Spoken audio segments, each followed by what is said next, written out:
South ఇండియాలోనే అతి తక్కువ ధరలకి రత్నాలనందించే ఏకైక సంస్థ 6JVR. మాతృభాషలో విద్యా బోధన అంటే మనలో మనమే కొట్టుకు చేస్తున్నాం. కానీ ఉత్తరాదిలో పంజాబ్లో తెలుగు భాష అక్షరాలు, తెలుగు భాష పదాలు ధ్వనిస్తే ఎలా ఉంటుంది? ఇప్పుడు అదే జరుగుతుంది.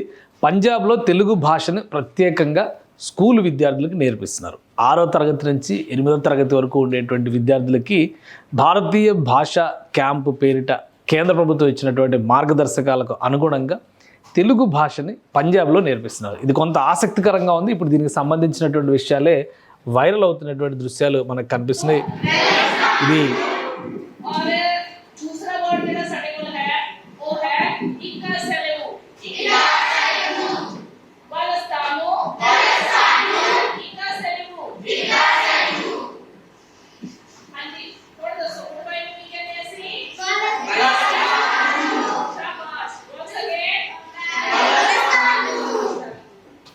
సో ఇది పంజాబ్లో ఉన్నటువంటి దృశ్యం. ఇది పంజాబ్లో అంటే పంజాబ్ పిల్లలు పంజాబీస్ ఇక పంజాబీ మాట్లాడడం మానేసి తెలుగు మాట్లాడతారా అని అనుకుంటే అది పొరపాటు. ఎందుకంటే కేంద్ర ప్రభుత్వం ఇచ్చినటువంటి కొన్ని మార్గదర్శకాలకు అనుగుణంగా భారతీయ భాషలో మల్టీలింగ్వలిజంని అంటే బహుభాషా తత్వాన్ని పెంపొందించేటువంటి క్రమంలో మాతృభాషతో పాటు హిందీ, ఇంగ్లీషు 3 భాషలు నేర్చుకుంటారు.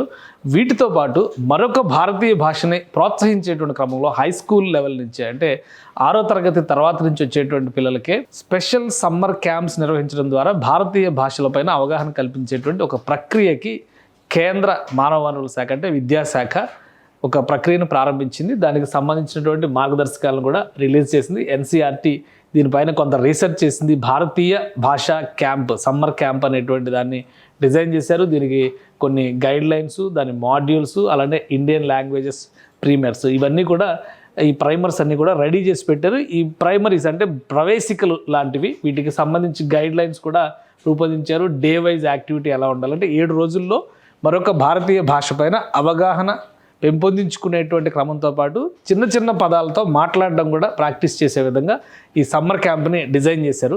దీనిలో భాగంగానే తెలుగు భాషకు సంబంధించి తెలుగు ఒకటే కాదు అన్ని భాషలకి సంబంధించినటువంటి ఒక ప్రవేశిక నమూనాల్ని కేంద్ర ప్రభుత్వం రూపొందించింది. ఆ నమూనాలను ఒకసారి మనం చూద్దాం. ఇవి మొత్తం అన్నీ కూడా ఈ ప్రైమరీ స్టేజ్కి సంబంధించి అన్ని భాషలు అన్నమాట. ఇది యానల్, అంగామి, ఏవో, అలానే అస్సామీస్, భూటియా మొత్తం భారతదేశంలో ఉన్నటువంటి ప్రధానమైనటువంటి లిపి ఉన్నటువంటి ప్రధానమైన భాషలు అన్నిటికీ కూడా ఈ ప్రవేశికల్ని రూపొందించారు. అలానే ఒక భాష నుంచి ఇంకో భాషలోకి నేర్పించేటువంటి క్రమంలో కూడా జాగ్రత్తలు తీసుకున్నారు. ఎందుకంటే తెలుగు నుంచి తమిళ్ నేర్చుకోవాలంటే ఎలా, అలానే తెలుగు నుంచి కన్నడ నేర్చుకోవాలంటే ఎలా, దానికి సంబంధించి కూడా ఈ నమూనా పత్రాలని రూపొందించారు. సో ఇందులో నేపాలీ, తుళు, వాంగ్షో, తీవా ఇక్కడ మనం వినని పేర్లు కూడా ఉంటాయి. అధికారిక భాషలు మాత్రమే కాదు మిగతా భారతీయ భాషలన్నిటితో కూడా భాషా సంబంధమైనటువంటి బాంధవ్యాలను పెంపొందించేటువంటి క్రమంలో కేంద్ర ప్రభుత్వం ఈ చర్యలు తీసుకుంది. కొన్ని టిబెటన్ లాంగ్వేజెస్ భిలి ఇటువంటి భాషలు కూడా, బిష్ణుప్రియ, డోగ్రి, సో ఈ భాషలన్నిటికీ సంబంధించినటువంటి ప్రవేశిక పత్రాలు ఇవి. సో దీనిలో తెలుగుకి సంబంధించినటువంటి డేటా ఎలా తయారు చేశారో ఒకసారి చూద్దాం మనం. ఇది తెలుగు భాషకు సంబంధించినటువంటి బేసిక్స్ అన్నమాట. అక్షరాలు ఫస్ట్ అక్షరాలు నేర్పిస్తారు. అక్షరాల నుంచి ఇవన్నీ కూడా మొదలవుతాయి.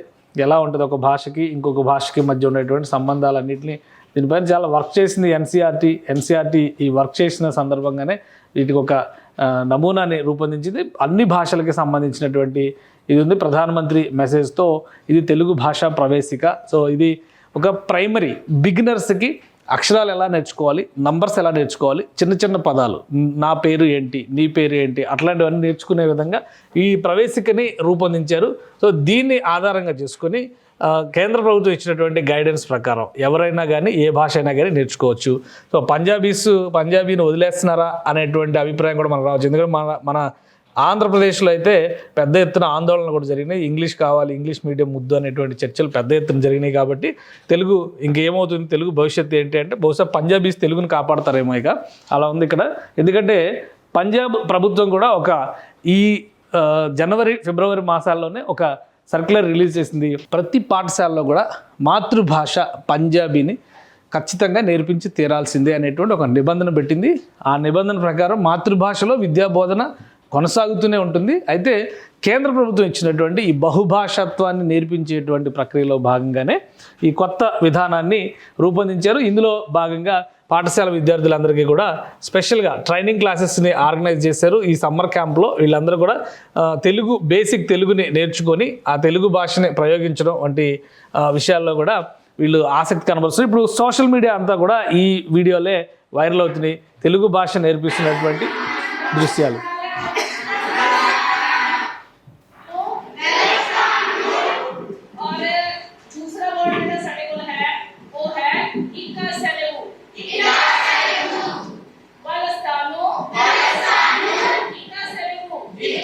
సో ఇది ప్రాథమికమైనటువంటి పలకరింపులు, అంటే ఒక ఇద్దరు వ్యక్తులు పలకరించుకునేటువంటి క్రమంలో తెలుగులో ఎలా మాట్లాడుకుంటారు దానికి సంబంధించినటువంటి అంశాలను ఇక్కడ నేర్పిస్తున్నారు.